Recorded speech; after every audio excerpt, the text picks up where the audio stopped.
এই সমাবেশ সেই অর্থে এটি একটি ঐতিহাসিক মুহূর্ত, শুধু গণসংহতি আন্দোলনের জন্য নয়, আমি মনে করি সারা দেশের মানুষের জন্য আজকে গণসংহতি আন্দোলনের এই সমাবেশ অত্যন্ত তাৎপর্যপূর্ণ। আমাদের এই সমাবেশে যারা উপস্থিত হয়েছেন, শহীদ পরিবারের সদস্য এবং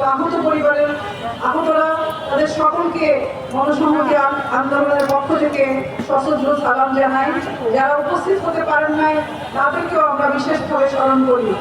গত কিছুদিন আগে আপনারা জানেন, দৈনিক পত্রিকা প্রথম আলোতে একটি সংবাদ ছাপা হয়েছিল যে যারা শহীদ হয়েছেন তাদের বড় অংশ হচ্ছে শ্রমজীবী মেহনতি মানুষ, ছাত্র, তরুণ, নারী, এমনকি শিশু পর্যন্ত শহীদ হয়েছে। কিন্তু তাদের মধ্যে যে বড় অংশ কৃষক, শ্রমিক, বিশেষভাবে শ্রমজীবী মানুষ, সেই শ্রমজীবী মানুষের শহীদ হলেও, তারা জীবন দিলেও বারবার আমরা দেখেছি এই শ্রমিকদেরকে, মেহনতি মানুষদেরকে প্রতারিত হতে, এবং এই গণঅভ্যুত্থানের অর্জন যদি আমরা রক্ষা করতে না পারি তাহলে শ্রমিকের মজুরি নিশ্চিত হবে না, কৃষকের ফসলের দাম নিশ্চিত হবে না, নারীর অধিকার নিশ্চিত হবে না। আমাদের যে বাংলাদেশ, বহু ধর্মের বহু জাতির যে বাংলাদেশ, সেই বহু ধর্ম বহু জাতির মানুষের অধিকার নিশ্চিত হবে না। সে কারণে আমাদের এই গণঅভ্যুত্থানের যে অর্জন আমরা 5ই আগস্টে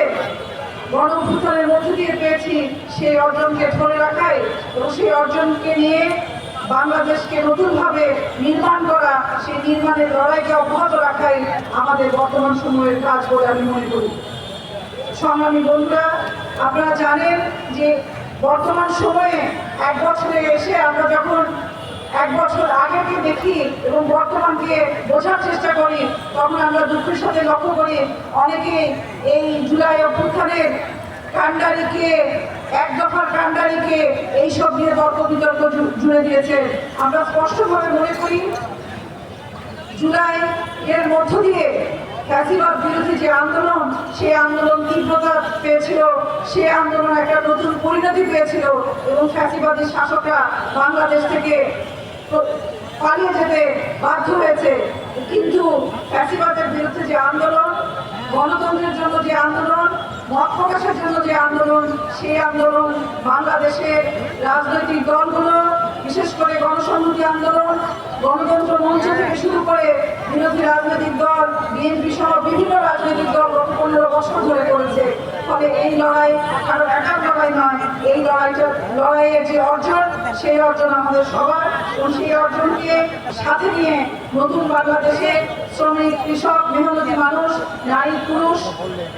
বিভিন্ন ধর্মের এবং বিভিন্ন জাতিগোষ্ঠীর বাংলাদেশ যাতে আমরা করতে পারি, সেই অঙ্গীকার নিয়ে আজকে শহীদ মিনারে আমরা সমবেত হয়েছি। আমাদের এই অর্জন যাতে বিহাত না হয়, এই অর্জন যাতে ধূলিসাৎ না হয়, সেই বিষয়ে আজকে শপথ করার সময়, সেই বিষয়ে সতর্ক হওয়ার সময় সকলকে ঐক্যবদ্ধভাবে সেই জুলাইয়ের অভ্যুত্থানের যে অর্জন, সেই অর্জনকে এগিয়ে নেওয়ার আহ্বান জানিয়ে আবারও সকলকে লাল সালাম জানিয়ে আমি আমার বক্তব্য শেষ করছি। সকলের জন্য